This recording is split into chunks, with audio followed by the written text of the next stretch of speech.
Imagine raising not one, but four wild bears, each with their own personality, instincts, and power. It sounds like a dream, right? But what if everything you thought you knew about these majestic creatures was about to change forever?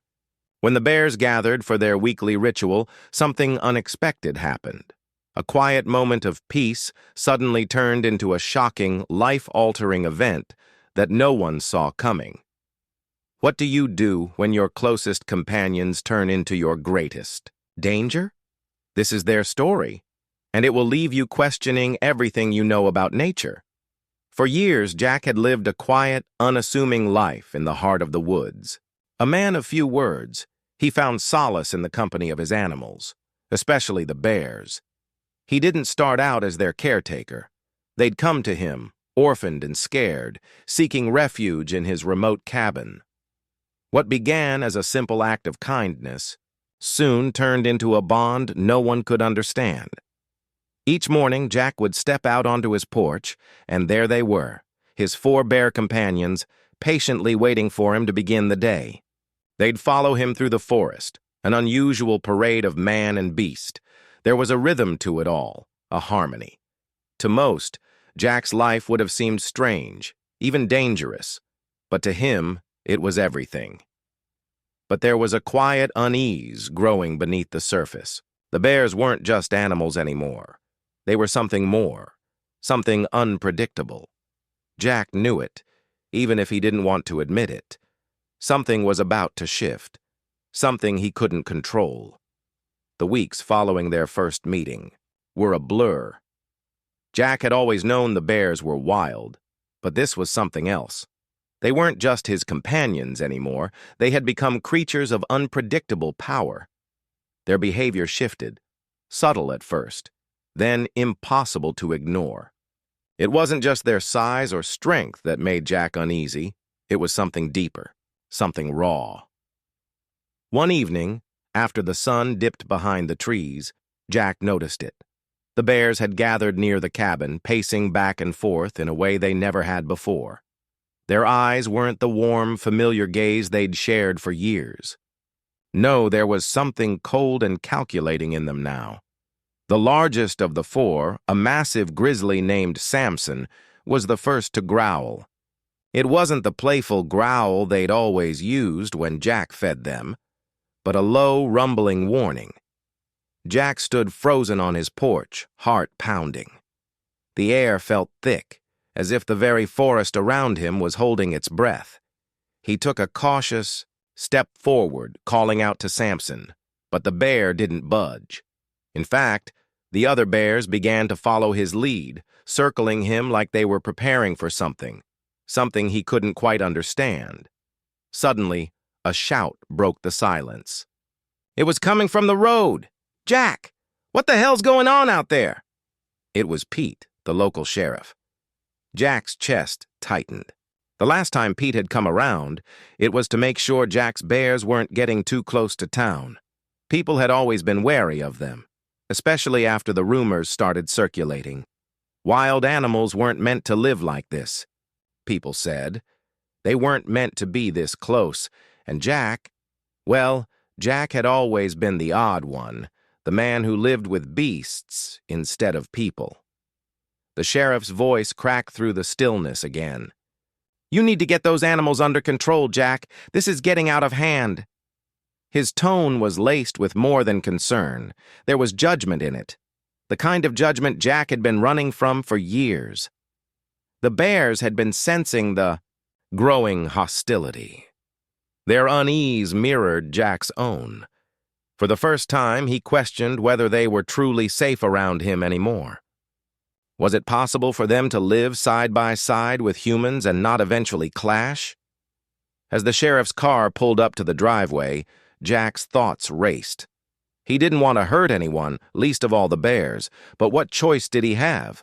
If the town found out how far this had gone, how close these animals were to him, they'd force him to choose between them and his community. And the bears, with their growing ferocity, weren't exactly making it easy for Jack to make that choice. The sheriff stepped out, his hand resting just inches from his holster. Jack, Pete said, I don't want to see this get ugly, but I'm telling you, these bears are a danger to everyone around here. Jack's throat tightened as he met Pete's eyes, but it was Samson's growl that stopped him cold. The bear's eyes weren't just wary anymore, they were angry. And Jack realized with a cold shock in his chest that the danger Pete spoke of wasn't just to the townspeople, it was to Jack himself. He swallowed hard. I don't want trouble, Pete, but I can't control them like you think. These bears... Before he could finish, Samson lunged, not at Pete, not at Jack, but at the open road where a car had just turned the corner. Samson's lunge shattered the fragile stillness. In a blur of motion, the massive bear charged down the road, its claws outstretched, its eyes locked on the car. The sheriff shouted something Jack couldn't hear, the sound drowned by the pounding of his heart. Jack's legs froze. This was no longer a moment where he could stand back and hope for the best. This was real. This was life or death. The car skidded to a halt. The driver, a young woman, slammed on the brakes, panic written across her face. But Samson wasn't stopping. His teeth flashed in the moonlight, and Jack knew, without a doubt, that the bear would strike.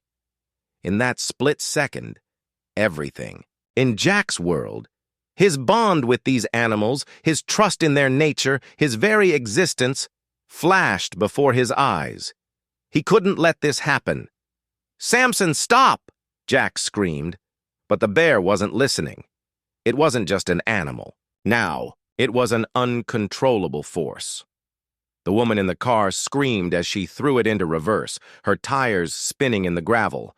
Jack ran forward, heart hammering, his breath ragged in his chest. The moment was slipping away. Samson halted just feet from the car, his eyes still wild with the fury that Jack had never seen in him before. Jack could see it now, the rage, the fear, the uncertainty in the bear's eyes, the same emotions he was feeling. They were both trapped in a world they never asked for, bound together in a struggle neither had the power to escape. The sheriff stepped forward, gun drawn. "Get back, Jack! Get back now!" Jack's mind raced. One wrong move and everything could spiral out of control. He reached out to Samson, his hand shaking as he tried to calm the bear with his voice, his presence, his trust. But what if it wasn't enough? The woman's car sped off, tires screeching, disappearing into the distance. And in that silence, a crushing realization settled over Jack. This was no longer about him or the bears. This was about survival. And in that moment, he knew that nothing would ever be the same again. As the sheriff slowly lowered his weapon, the night air felt eerily still. Samson, still trembling, watched Jack with a mixture of confusion and exhaustion. The other bears had retreated into the forest, their growls echoing faintly in the distance. Jack stood there, heart racing, trying to steady his breath, but the weight of the moment crushed him. The woman had driven off, shaken but unharmed.